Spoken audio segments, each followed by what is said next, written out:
अहम खबर ॾींदारूं त मदेची वेझो कलोड़ा जुणेजा तकरार तां माची वियल जुणेजा धुर्जे टिन भाइरनि जे हथियारनि जे छांव में तदफीन कई वई। मदन जुणेजो, माशूक जुणेजो, मिर्ज़ा जुणेजो जी ॻोठ ड्रिघपुर में जनाज़े निमाज़ अदा कई आहे। अवां खे अफ़सोसनाक ख़बर ॾियो पिया जनाज़े निमाज़ में जुणेजा बिरादरी जे माण्हुनि वॾे अंग में शिरकत कई आहे।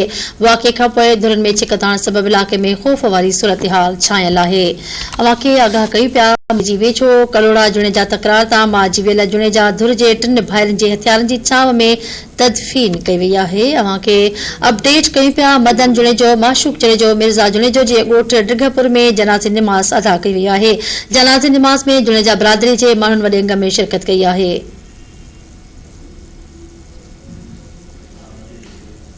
मदेजी खां वाक़े अपडेट कयूं पिया वाक़े खां पोइ धुरनि में छिक थियण सबबि इलाक़े में ख़ौफ़ वारी सूरत छायल आहे। मदेजी वेझो कलोड़ा जुणेजा तकरार तां माची वियल जुणेजा धुर जे टिन भाइरनि जी हथियारनि जी छांव में तदफीन कई वई।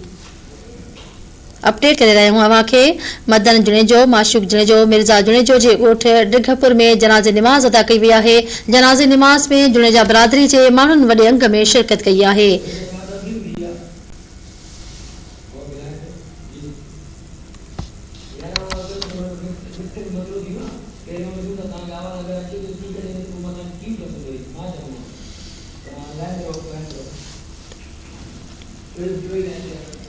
चिनासिन वाक़े ॿुधायूं पिया त मदेजी वेझो कलोड़ा जुणेजा तकरार तां माची वियल जुणेजा धुर जे टिन भाइरनि जी हथियारनि जी छांव में तदफीन कई वई आहे। इन हवाले सां मदेजी खां धरती टीवी न्यूज़ जो रिपोर्टर तौहीद ब्रोही लाइन ते मौजूद आहे।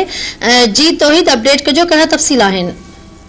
हाँ जी बिल्कुल, गुज़िरियल ॾींहुं मदेजी जे सब डिवीज़न ताजुद्दीन जेको ॻोठ मीरल कलोड़े जे कलोड़ा बिरादरी ऐं ड्रिघपुर जे जुणेजा बिरादरी विच में जेको पुराणे तकरार तां मार्ची वेला जा धारदार ॻोठनि में जेके जनाज़े निमाज़ अदा कई आहे। जुणेजा जे टिन जेके सॼा भाइर मदन जुणेजो, माशूक ऐं मिर्ज़ा जुणेजो, अली रज़ा जुणेजो हथियारनि जी छांव हेठि जेको आहे ॻोठ ड्रिघपुर में जनाज़े निमाज़ अदा कई ऐं अबाणे कब्रिस्तान में तब्दील कई वई आहे। ऐं जॾहिं त आशिक़ मंगणे जो आहे जंहिंजी जनाज़े निमाज़ ॻोठ रबनिवाज़ मंगणे जे में अदा कई। ॿिए तरफ़ जे कलोड़ा दुर जो आहे बदल कलोड़ो आहे, सईद कलोड़ो, इब्राहिम कलोड़ो जी जेका जनाज़े निमाज़ आहे उहा ॻोठ मीरल कलोड़ो में अदा कई वई आहे।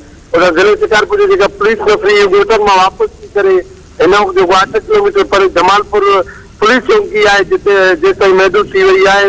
ॿिए तरफ़ जेके जहिड़ींदड़ दुरियूं आहिनि हिन वक़्तु जेके मोर्चाबंद बणियल आहिनि 24 कलाक जेके गुज़रण बावजूदि वाक़े जो को बि हिन वक़्तु ताईं केस दाख़िल न थी सघियो आहे, न ई का गिरफ़्तारी अमल में अची सघी आहे। हिन वक़्तु जेको इलाइक़ो आहे उते ॾहका पकड़ियल आहे, माण्हू घरनि ताईं महदूद आहिनि। ऐं जॾहिं त जेके कचे वारे इलाइक़े में जेके जुणेजा कलोड़ा जहिड़े में जेके ऐं जेके मार्ची वारे उनजो क्रिमिनल रिकॉर्ड जेको आहे एसएसपी शिकारपुर मंज़राम ते आणे छॾियो आहे, जंहिंमें रशीद पुट बादल ते 5 केस ऐं मार्ची वारो जेको बादल आहे वरियल पुट वरियल कलोड़ो ऐं अली रज़ा पुट गुलाम मुर्तज़ा जुणेजो ते 2 केस दाख़िल आहिनि। जॾहिं त अली मदद पुट दिलावर जुणेजो जे मथां बि हिकु केस दाख़िल आहे। जी ठीकु आहे, तौहीद, वॾी महिरबानी।